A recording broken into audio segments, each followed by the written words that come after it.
Uh, Do I get to see Blake's video too? Oh yeah, I do. Oh yeah, I do. all right, so this is don't be confused by the hat. This is a college football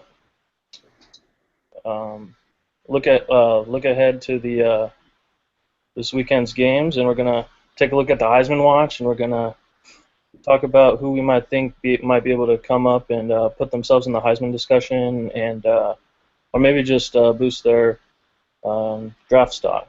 So my name is Mikey Britt, and I'm a Duck fan, Giants fan, World Series, and I'll let uh, my the other guys introduce themselves as well. All right. My name's Blake Thomason. I'm a Georgia Bulldog fan. And I'm Alex Humble. I'm a Florida State fan, and I've been a Florida State fan since long before Jameis Winston, just for the record. Okay. Why don't we start with the top 25 picks? We can take it from the bottom. Start with number 25. So we got Marshall against FIU. Marshall's in Yeah, top 25. really intriguing matchup. I've been waiting for this one for a long time. Had it circled on my calendar. Yeah. Yeah. Last time Marshall was ranked was probably when Randy Moss was there. But Hey, don't Marshall's slide Byron Leftwich. Don't slide him. Marshall's got another good quarterback, Rakeem Cato. That's someone maybe to watch out for. Might be invited to New York for the Heisman ceremony, but I think this one's an easy call. We got Marshall all the way, even on the road against FIU. Yeah, and something to look out for. Marshall, depending on where they end up, it's going to be between them and East Carolina at the end of the season if both can run the table.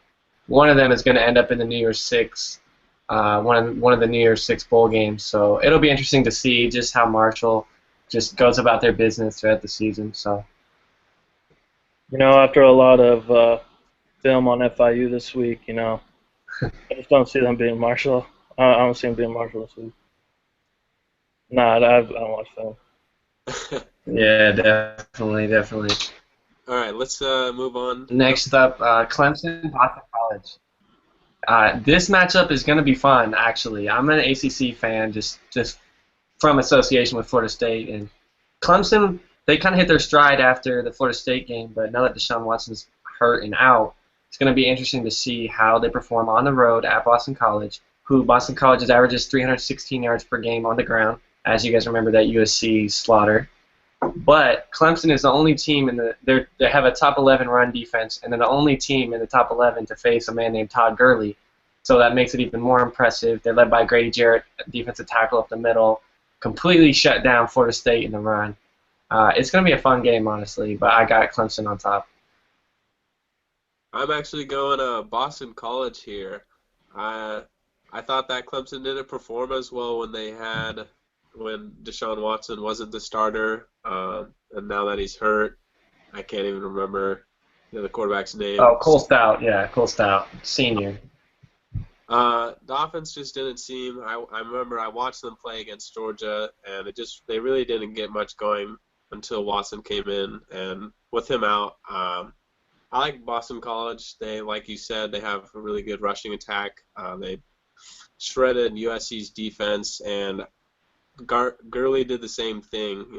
He was able to just wear them down, break off big runs, and I like to see Boston College do the same thing, especially at home. I think USC is better than Clemson, and Boston College knocked off USC. I know the game is going to be at Clemson. That's a pretty hostile environment, but I don't know. I think a team that's almost ranked is going to knock off this team that is barely ranked this week. I'm going with Boston College. See, my thoughts with Clemson is Chad Morris is a great offensive coordinator at Clemson. He's proven it. And the offense did look very bad last week against Louisville. I was able to watch the game. But if you give him a week to prepare with Cole Stout, he's able to make those adjustments. And my thing is Boston College is strength plays into Clemson's strength on defense. So they're going to have a hard time, but it'll be fun. There's only the spread's 4.5 on Clemson's side, and I would expect Clemson by a touchdown. I would even take the spread. All right. So let's see. Next up on the list, we got the aforementioned USC Trojans, and they got a tough one here against powerhouse in Colorado. Buffaloes. Sleep on them. Just sleep on them. Colorado's coming up, man. And as you guys joke, it is funny because Colorado, they have been a cellar dweller since they joined the Pac-12, but this year they've played teams a lot closer than they had in the past. So I mean, I'm not expecting an upset by any stretch. I think USC should be able to take care of business. And Javorius Allen has been destroying it in the run game. Had over 200 yards rushing last week versus Arizona. Colorado doesn't have a good run defense. Colorado likes to air it out. So look for USC to just control the clock and kind of control the game. But Colorado is much improved this year. Yeah, they have hung tough. They haven't lost a game by more than a couple touchdowns. They had overtime game, another couple games that were within a score. But like you said, I think that USC's got not only a better team but a strong matchup with Buck Allen running the football. I like to see Cody Kessler have a pretty good game here too, since they figured Colorado will try and load the box. I think USC wins this one easy.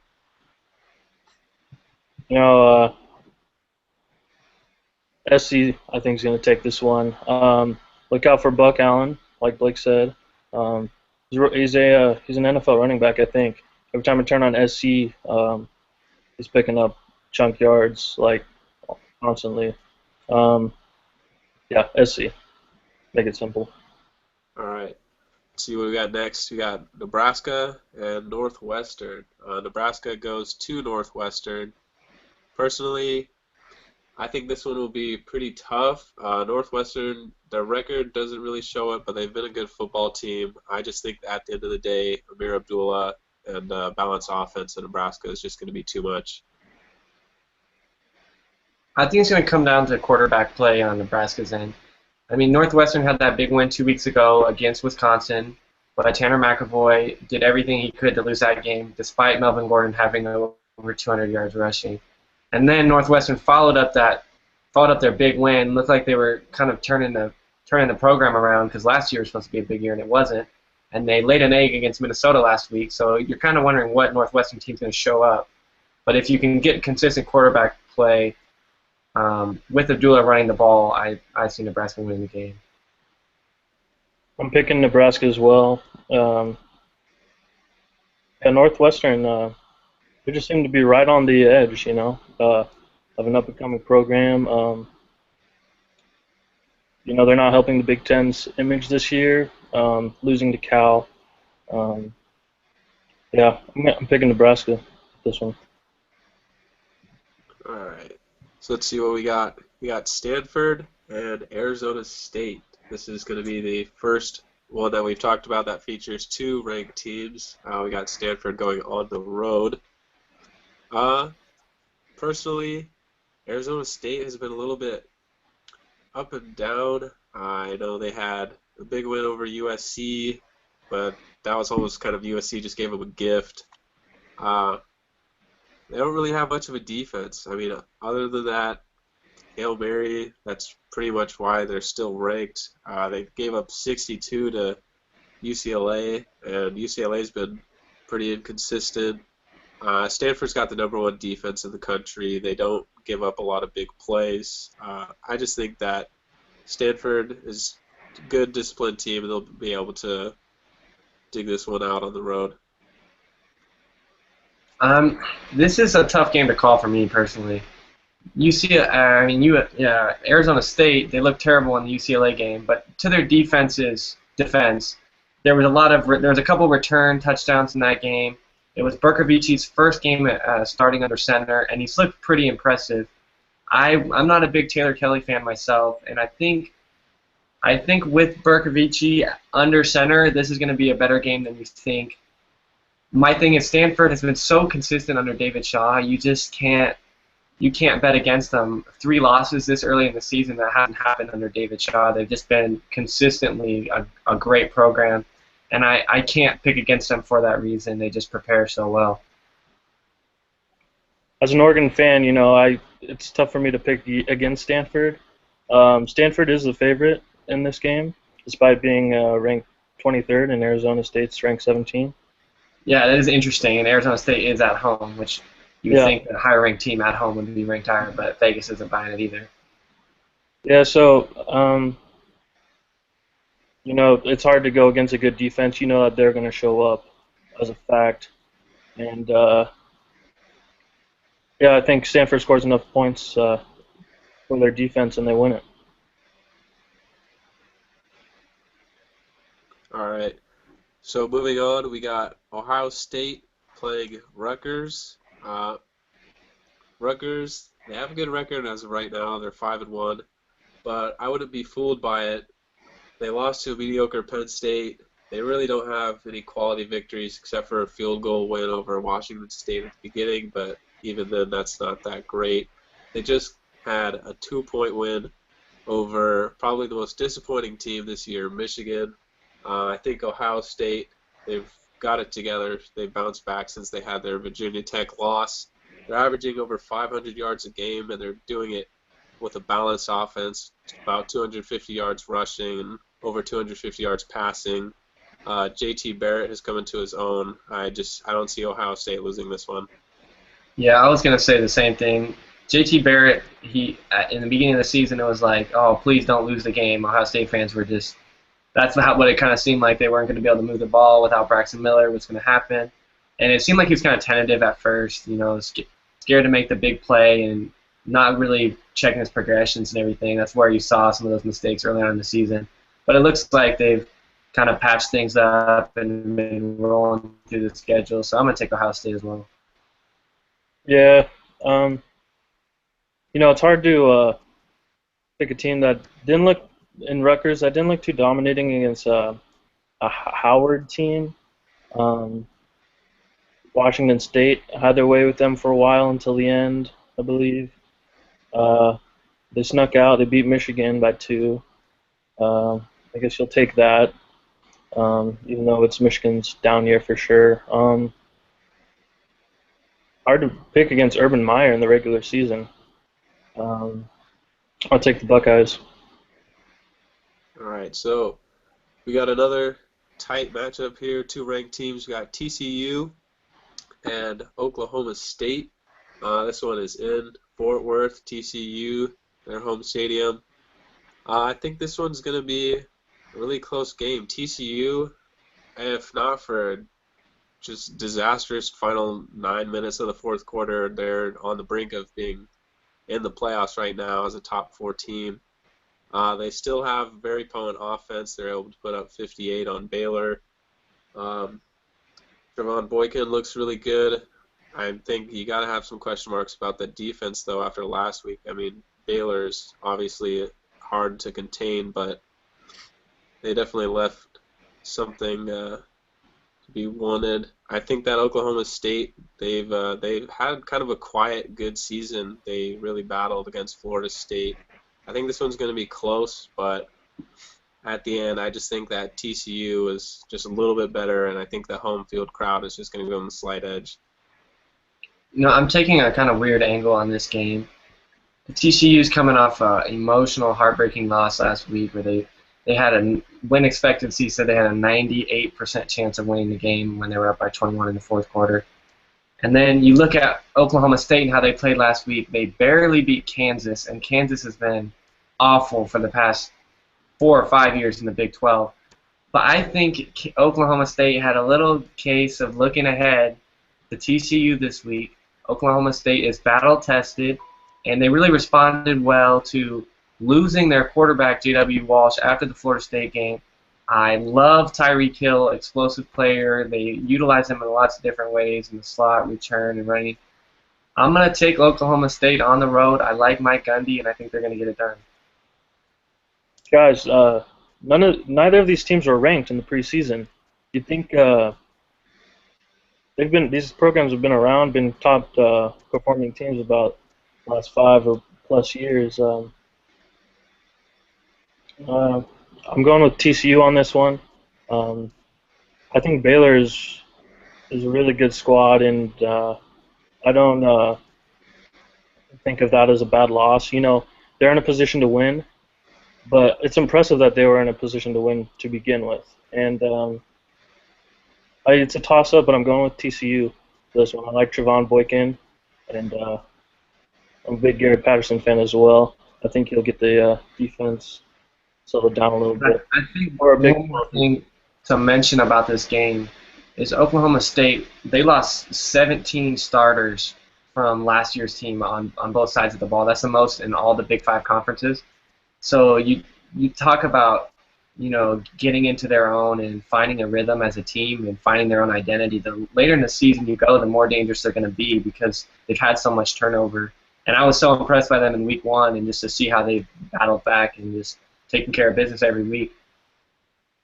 Yeah, this definitely should be a good one to watch. Up next on the list is another Big 12 battle. A couple playoff hopefuls. We got Oklahoma and Kansas State. This one looks like it's going to be a pretty tough game. I think that Oklahoma has definitely underperformed, especially Trevor Knight. He's put up some decent passing yards, but he's only thrown for 6 touchdowns and 5 interceptions. Kansas State on the other side. Jake Waters, senior quarterback, hasn't put up the huge numbers, but he's been a dual threat guy, and he's been willing this team to win games. They were really close. Probably should have had it against Auburn. I'm actually going with the Bill Snyder's group here. I think that Kansas State just finds a way to pull this one out. I think if they can get to Trevor Knight, they should be able to win this game. It shouldn't be too hard to contain him. He hasn't had that great of a season, but if they can keep it up, I definitely like them to pull this one out. Yeah, it looks like upset weekend in the Big 12 for me as well. Kansas State looked really impressive against Auburn. And Oklahoma, I feel like Oklahoma's win in the Sugar Bowl last year kind of got people on the hype train before we had really seen enough about Trevor Knight and seen enough about this team, where they just kind of got propelled into that championship discussion when maybe they weren't ready. And I don't know, it's going to be tough for them. Bill Snyder always seems to be a thorn in Bob Stoops' side, so we'll see how it plays out. But I got Kansas State in this one. I think this game is coin toss that I just gotta go with the home team here. I think Oklahoma just has a little bit too much talent. I haven't seen Kansas State play enough, unfortunately. Um, and I like what I've seen from Oklahoma. Their loss was to TCU, who I think is a really good team. And the same can be said for Kansas State. Um, with their loss against Auburn hanging in there. But yeah, I got to go with Oklahoma. Or did I say? Yeah, yeah, I got Oklahoma beating Kansas State. All right. Next up, we start getting into the SEC territory. We got UGA traveling to Arkansas. UGA obviously has been facing some adversity here with the loss of Gurley. Just today it was announced that Todd Gurley did not travel with the team, so he will not be playing against Arkansas. Speaking of a team that maybe got a little bit too into that championship hype, UGA after the Week 1 win over Clemson seemed like they were just going to get the trophy right then. Definitely come back down to earth since then. They did have a very impressive game last week without Todd Gurley on the road against Missouri. 34-0. This was a defense that struggled the last few years, and it was a really impressive showing. Still, that was a Missouri team that lost to Indiana, so I wouldn't put too much stock into that win. Arkansas has been a very tough team this season. They probably should have at least been playing longer, if not beating Alabama. Basically, the game ended because they weren't able to convert on a PAT. They went to overtime with Texas A&M. They're on a 15-game losing streak in SEC games, but I think that they're going to end the streak here. I think they're going to upset the Dogs at home. I think that Brandon Williams and the running backs that they have there are just going to be able to outgain the other side of Georgia. It's a matchup of two similar teams, but I just think that Arkansas has the better horses to pull it off. This is a toss-up for me, too. Florida State University, a graduate school of coaches with Mark Richt and Jeremy Pruitt, the old offensive coordinator Richt and the old defensive coordinator Pruitt. I like Georgia a lot, and you got to respect a shutout no matter where it is. Any Power 5 school, when you go on the road and you shut someone out, it's pretty impressive. And to see the way their defense responded, and even the offense, Nick Chubb had a good game. I mean, they just handed him the ball, handed it to him, kept on giving it to him. But to see the way the defense responded to adversity, losing your best player is never easy. You saw how Florida State struggled when they lost to Jameis Winston, almost losing to Clemson. And then you have Arkansas on the other side. Brett Bielema is still winless in the SEC. He had a great run at Wisconsin, and you can see the changes he's brought in the program since he's come. And they're at home again, hungry for a win. I'm on the middle right here. I'm going to take Arkansas as well. I'm going with you.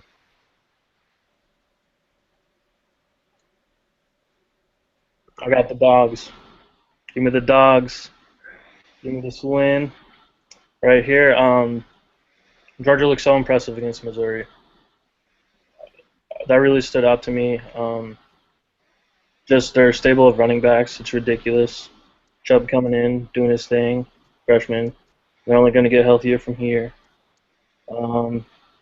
Arkansas, they play a lot of teams close, but I don't know if they have what it takes to just pull off a win. I mean, the refs kind of screwed them somewhat in the last game, but I got to take Georgia off talent, and I think that they got a little bit better coach, and they're ranked higher. For me, I'm not a firm believer in clutch in college football. I think a lot of it is luck. And for Arkansas, the more close games you get into, if you got a close game the final 5-6 minutes of the game, it really comes down to luck once you look at large samples. The more Arkansas gets into these dogfights, luck has to be on their side one of these times. They're not going to lose so many close games in a row. So you just know it's going to be tight. Arkansas is going to bounce back from that tough loss last week. It'll be fun, though. It'll be fun. You guys bring up some interesting points, whether they're just yet to break through, or maybe is it a sort of clutch issue, they just don't have what it takes to pull out the win at the end. I think this game will probably give us the answer. Yeah, definitely something to keep an eye on. I know I will be. Moving on, we got this team from Northwest. I believe they're called the Ducks. Mikey might know something about them. They got rivals, Washington. That should be rivalry games are always tough, but in my opinion, just looking at the top 10, no disrespect to Dak Prescott and Mississippi State, but I think when UO has all of their guys, I think that they're probably the best team in college football. Offensive line is facing a lot of injuries, but they were able to get a little bit healthier this last week. I think that they're just going to pull away from Washington. I don't think that this one's going to come down to the fourth quarter or anything. I think they'll have a solid lead by halftime. I mean, Oregon is at home, so... Oh, wait, never mind. They lost last time they're at home, so we can't go off that. But they didn't have Jake Fisher, so he was a big addition last week, as you saw in the UCLA game. But at the same time, besides the Arizona State game, what has UCLA really done this year? They battled Texas. They battled Memphis. Not a lot of wins really stand out to me the way UCLA has played this year, so I didn't put too much stock into Oregon's win, other than the offensive line having a good showing for the first time in a while. But when you come down to it, I don't think Washington has the offensive firepower to really hang with the Ducks in Autzen. Washington has a great front seven. Everyone's talking about Shaq Thompson and those big boys on the defensive line. But at the same time, if you can't score the ball, if you can't score, you're not going to win. And Keith Price is gone, Bishop Sankey is gone, and I don't think Siler yeah, Sally Miles and the receiving core that they have there. I don't think they're deep enough, strong enough, quick enough to put enough points on the Ducks defense to win at Austin. Hmm. Oh, sorry. Let's see.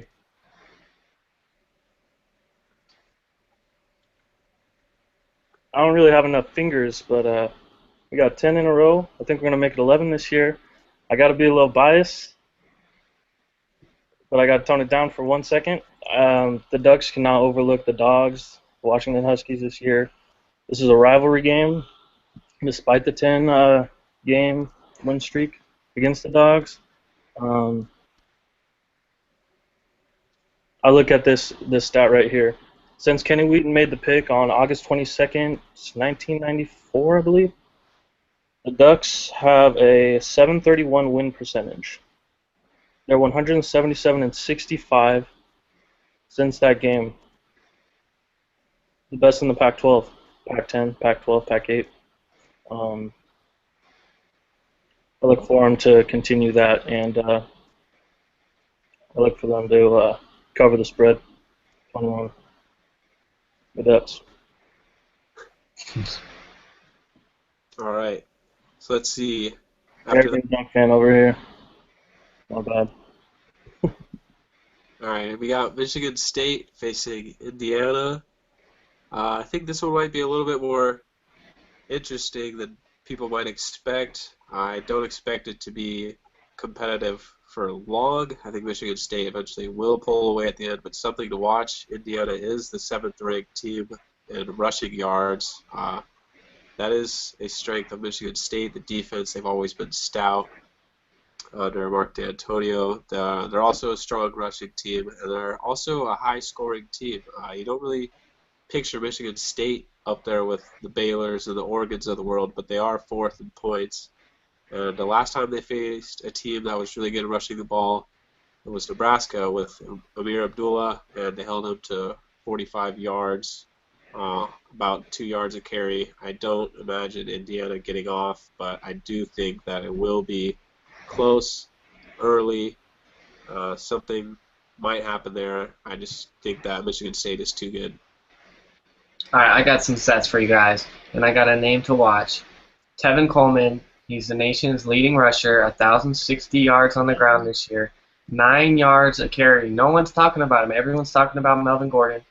But you got fire against fire. The nation's leading rusher against, in my opinion, the nation's best run defense. They're ranked fifth, but they're giving up 2.9 yards per carry, and that's with the game at Oregon, where we saw their kind of defensive struggles in the second half, where Royce Freeman was able to bust a few big runs and kind of break that game open. It's impressive to me to see how Michigan State just defensively, they've just been able to dominate. And Connor Cook is no joke this year. He's really kind of come into his own. The offense last year was something of a liability, but they've really kind of been able to score some points and be dangerous. I'm just really excited for this game, just to see two big national strengths going at it. Not that Indiana is a powerhouse, but don't tell the SEC that after their win in Columbia against Missouri. But I got to take Michigan State, obviously. But look for Tevin Coleman to have his first real big test. I mean, if he has a big game, you gotta give him some love for the Heisman. Not that he's going to win the Heisman, but maybe a little Doak Walker award mix. Hey, you took my breakout player of the week. I was looking Yeah. at Coleman too.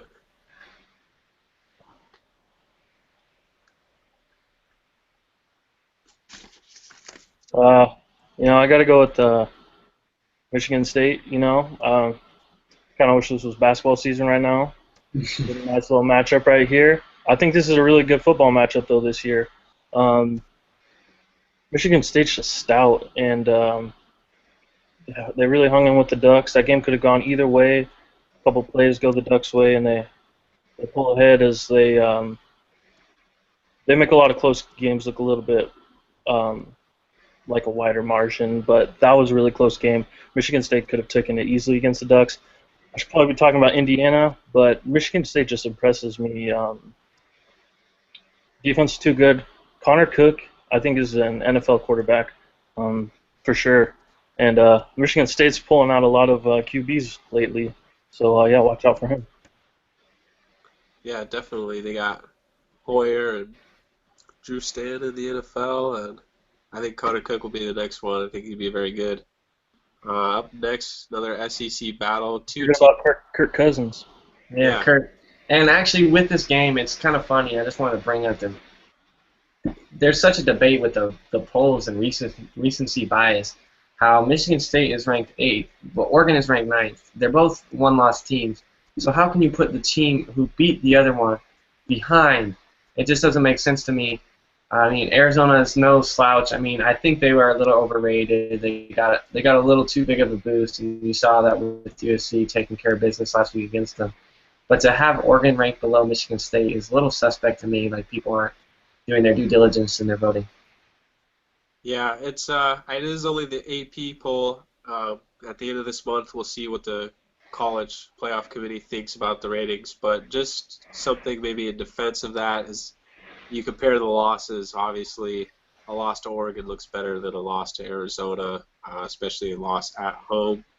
I think it's just if the two teams keep playing out like they have been, I think that Oregon will get justice and they'll just win their way in front of Michigan State. And usually I would be okay with comparing losses to stack two teams up against each other. But when they have a head-to-head matchup, and I mean it was a close game, don't get me wrong, but Oregon did pull away in the fourth quarter, and you have to give them credit. They won the head-to-head matchup. And I watch all the Oregon games, but I'm not a huge Oregon fan. But I gotta get you can't slight the Ducks. They beat Michigan State. They should be ranked ahead of them in my opinion. It's not rocket science. They won.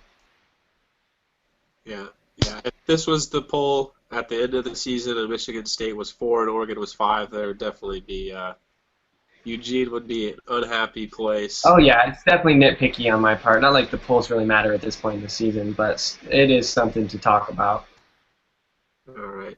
So we got moving on. We got Alabama, Texas A&M. Two teams that kind of struggling in the SEC right now. These are two teams that were kind of the powerhouses last couple of years. Of course, that was with Johnny Football. I think that this is going to be the game where one of these teams is able to kind of turn it around, maybe get back into the playoff picture. I think that team is going to be Alabama. I think that with Nick Saban there as the coach, I think it's just too hard to keep that team down. I think that the issues they have are more correctable, just sort of disciplinary things, penalties, turnovers, things like that. Where Texas A&M, I think it's kind of just personnel based. I think that their defense, while it has been improving, has also struggled. Kenny Hill's been sort of up and down. He had a big opening game, but after that, it's not been the greatest. They struggled against Arkansas. They weren't able to get it going really until the end of that game. I just think that Alabama's defense is going to be able to keep them in the game. I think that Blake Sims is going to have kind of a bounce-back game. I like to see Lane Kiffin call up some better plays, hopefully get them in better positions. Alabama just has so much talent on that side of the ball. I just don't see them losing to Texas A&M, especially in Tuscaloosa. I had a tough time picking this game. Texas A&M has not impressed me at all this year. Their defining signature win against South Carolina looked really good when South Carolina went down to Kentucky a couple weeks ago and has struggled all season long. But at the same time, Alabama just hasn't really done a whole lot to impress me. I mean, starting in week 1 against West Virginia, they didn't come out too strong. And really, all their games, I can't really gauge them because they play everyone pretty close. That's the one thing about Bama. You know they're not going to blow a bunch of teams out, especially when they're playing high-caliber competition. And then you talk about they're at home, but I do recall a certain man named Johnny Football becoming Johnny Tuscaloosa a couple years ago. And I wouldn't put it past Kenny Trill to have a big game against Alabama. The scheduling has been brutal for Texas A&M. I'll give him that. And Kevin Sumlin has always been an offensive mastermind, and he's shown it in his 2 games against Alabama. Texas A&M has been able to score the ball, and that's something that a lot of teams can't say about Alabama. As long as A&M's defense cannot give up 40 points, I got A&M winning the game. Unfortunately, A&M's defense is one of the worst in the country, and I don't think they're that reliable, so I'm going to have to go with Alabama and look for one of 3 Florida State quarterbacks around the country, Jake Coker, to maybe get some action. Blake Sims, he can get a little injury prone when he's on the move, so look for Jake Coker, Jameis Winston's famous offseason backup, to maybe get some big plays tomorrow. It's kind of hard for me to gauge how good Texas A&M is this year. Their losses are to Mississippi State and Ole Miss, and those losses really sprang up those Mississippi schools. I'm low on Alabama this year. I was after week 1 against West Virginia. It seems like every year Alabama just seems to find ways to win, whether they have a quarterback or not. Alabama's To Blake Sims' credit, he is, in my opinion, he's better than A.J. McCarron. I have to say, I like his game. Yeah, no, he's solid. He's solid. Yeah, he's one of the best they've had. I don't know. AJ the last couple of his years was pretty solid, and he's a leader for sure. This was a tough one. Like I said, I'm a little lower on Alabama than most years, just because I know their dominance, I know their recruiting class, but I'm looking for Nick Saban this week to just keep it trill. I got the Tide. Yeah. This is my bold prediction of the week. Amari Cooper is going to have 250 yards receiving, 3 touchdowns. A&M just has no answers for anyone on defense, and in my opinion, Cooper is he's the best receiver in the SEC. I don't know about best receiver in the country because I'm a little biased, but Oh, maybe Rashad Green is the best. yeah, we'll get to that in a minute. All right, but something interesting to point out, like you said, if this does get into a high-scoring battle, I think that Alabama may have been a little bit better on offense in the past. Maybe they just haven't found the rhythm this year. Texas A&M is good on offense, like you said, but against decent teams this year, Alabama's only scored 26 points per game. They had 33 against West Virginia, who's certainly no defensive team. They had 14 last week against Arkansas. Yeah, Alabama definitely, if this does get into shootout, it'll certainly be interesting to watch. I think you still have to give the edge to Kenny Hill, but it should be an interesting game. Yeah, I think one thing that's been missing from Alabama this year is TJ Yeldon had a huge freshman year, and he had a solid season last year in his sophomore season. I was kind of looking for him to really break out, maybe a Heisman contender this year, and it really hasn't happened. The run game's been there, but it hasn't been as dominant as it's been in the past for Bama, and that's, I think, why their offense hasn't been as prolific. All right.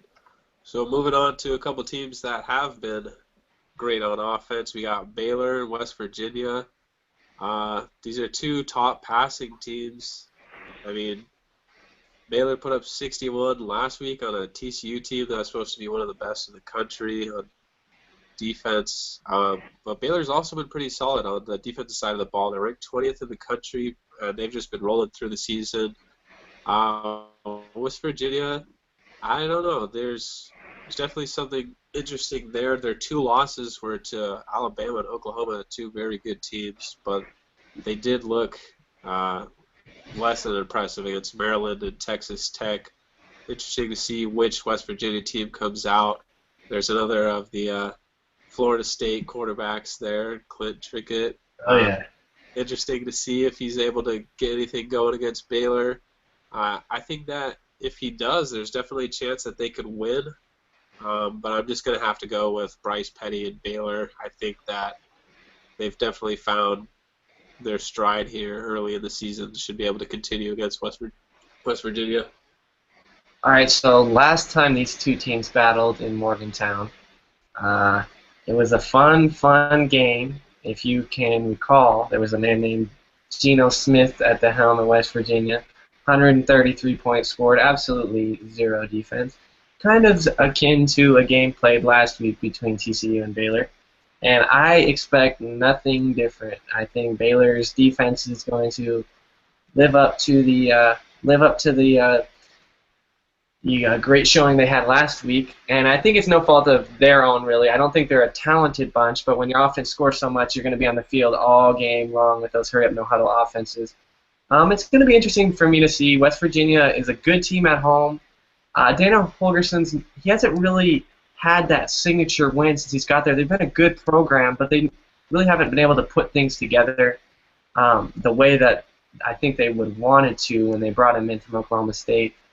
I am taking West Virginia in this game, not because of just Clint Trickett, who made his first first appearance against Oklahoma his freshman year, and the bright lights, and played a good game.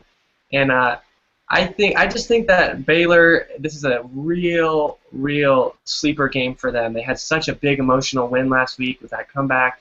To go into Morgantown and play West Virginia, I think it's a lot to ask of them, and I think it's really going to blow the Big 12 wide open.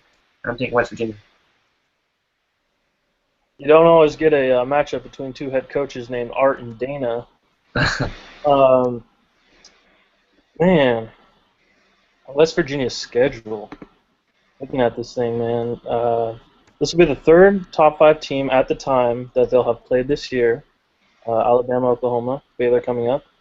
Oklahoma State next week. That'll be a big matchup. But Baylor, I think they've got the Bryce Petty's senior this year. Baylor's just looking to. They're kind of like Oregon, you know. They're just trying to make one more step, make a final leap, and get their championship. I think Baylor's going to be determined. West Virginia's going to be determined too.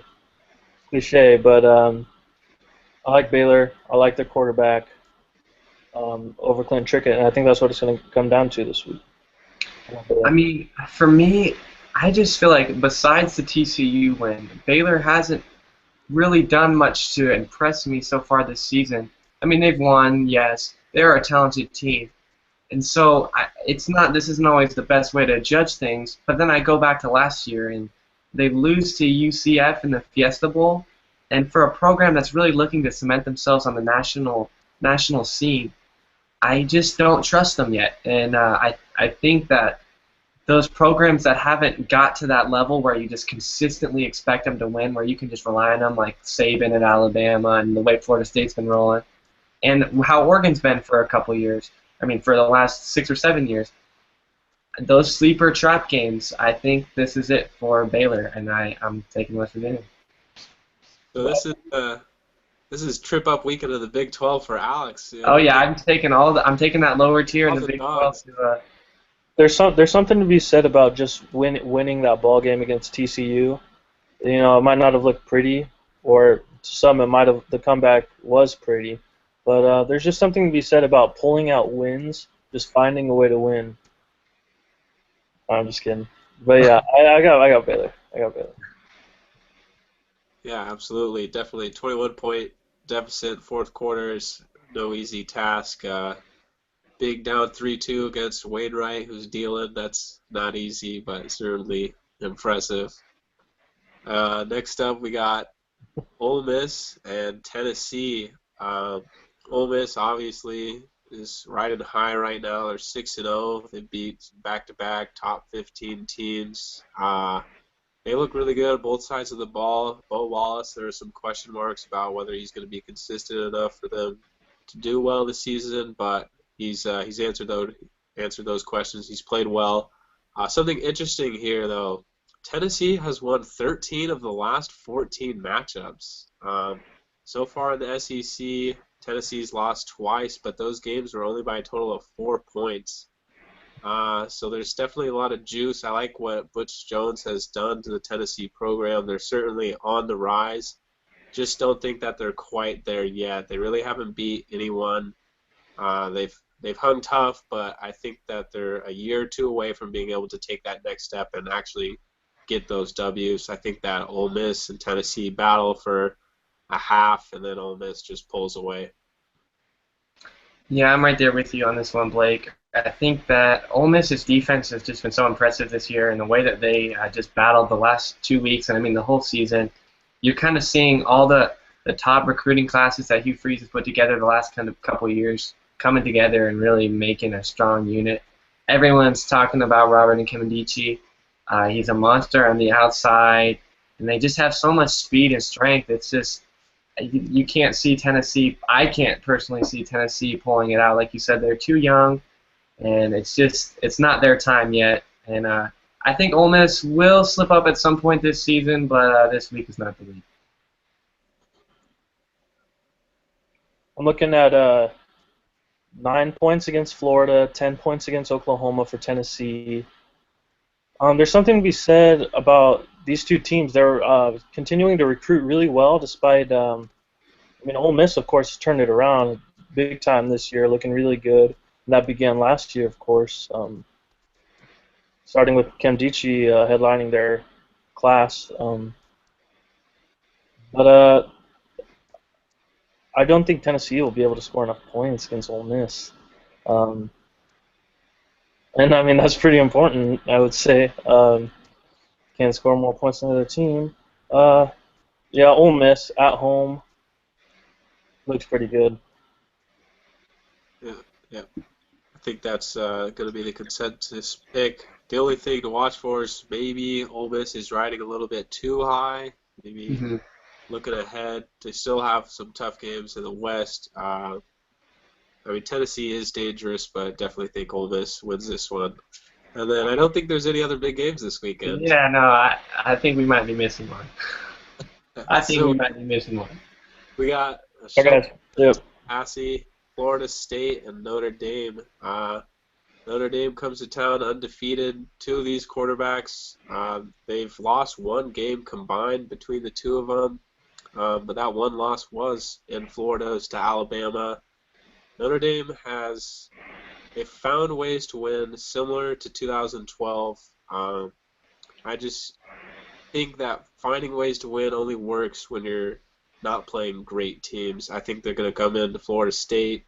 They're going to do well, start well, but I don't think this game is going to be that close past the first quarter. I think Florida State puts together its first real impressive game against a good opponent. I see them winning by multiple touchdowns.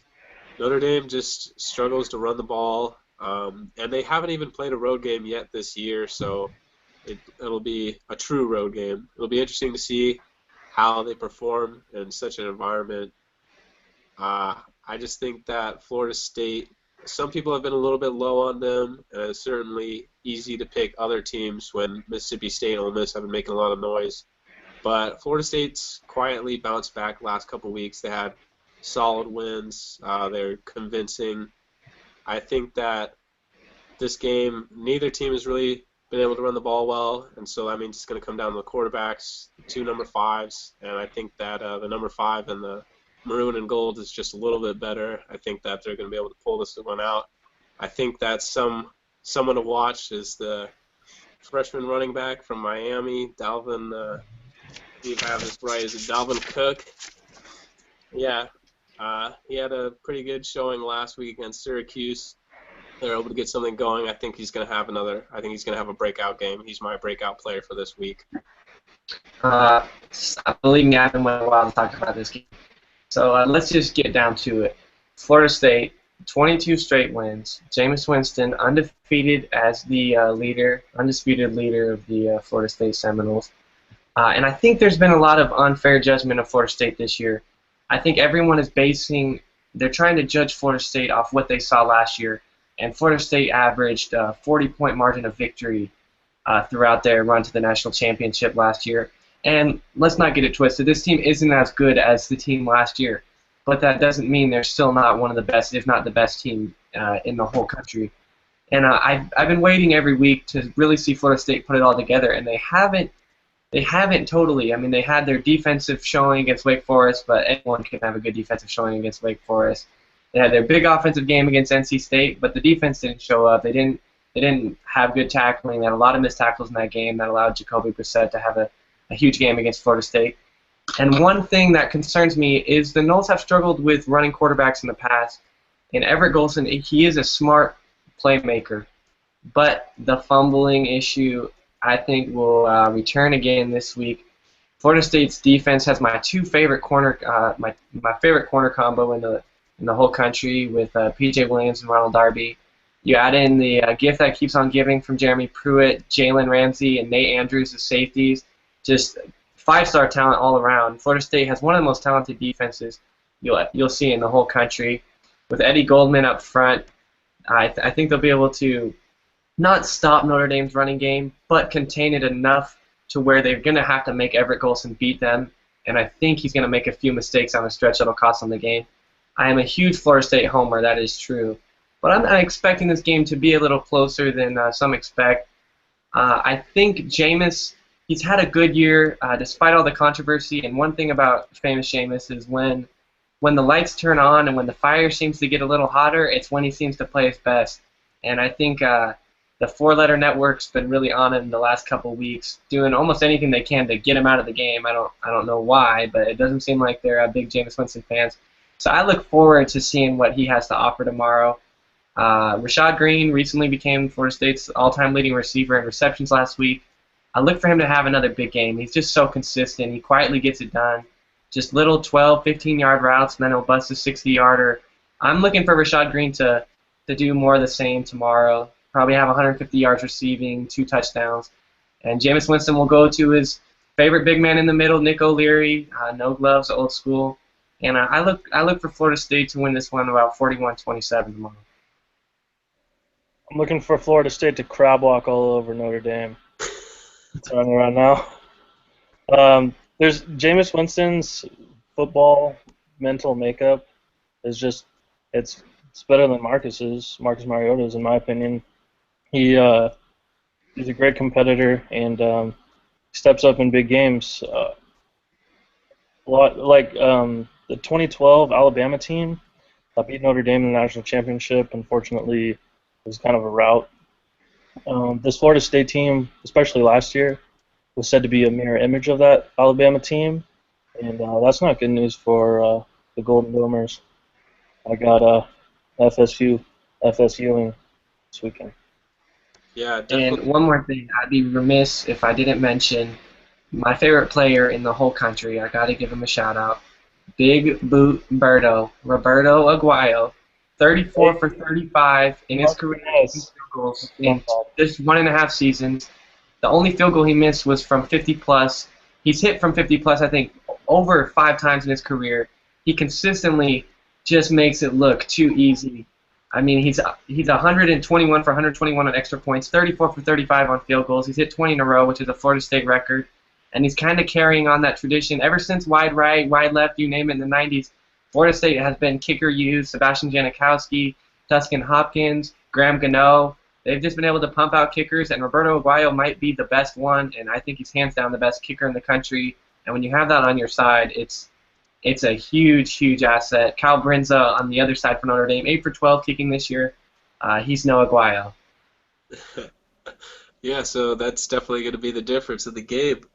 Yeah, something interesting, though, what you're talking about, the difference between the teams last year, just aside from all the talent that Florida State lost last year, Florida State was an up-and-coming team. Nobody really predicted them to be national champion contender, so they were able to just kind of roll through opponents, whereas this year they've been getting everyone's best shot. And I think that Florida State, they have been receiving a lot of criticism. It's a little bit almost unfortunate for them that it happened simultaneously with Gurley because Georgia is such a strict program. You see Georgia's kicking off a lot of players, so I think a lot of the media tends to compare the two, especially since they're so close. They say, look at how Georgia handles disciplinary issues with these guys and look at what's happening in Florida State. I definitely think it's unfair. We don't know what the facts are. So far, nothing's really come out that anybody's done anything wrong. So Florida State, credit to them for putting that behind them and just being able to play football. And they've played well. And I think Jameis Winston especially, he's had just like incredible mental toughness to be able to go out there and play at a high level with all the whirlwind surrounding him. Definitely. I think you're spot on, Blake. And I think what a lot of people aren't talking about in the national media is the differences between the Gurley case and Jameis Winston. A dealer came out, actually said, Gurley said that they to sign memorabilia. whereas nothing of that sort has come forward with Jameis Winston. They have autographs, but he also plays on the baseball team and has signed tons of stuff before and after baseball games. So I think it's just the national media looking for stories, and even if you're looking, Jameis Winston never seems to be able to get out of the news. Today, he returned a stray German Shepherd to the dog pound. Jameis Winston doing a good deed for once, not stealing soda, standing up on tables, yelling obscenities, or having some extracurricular affairs with females on the Florida State campus. You mean But, he turned it? One Take care thing of back it? to football.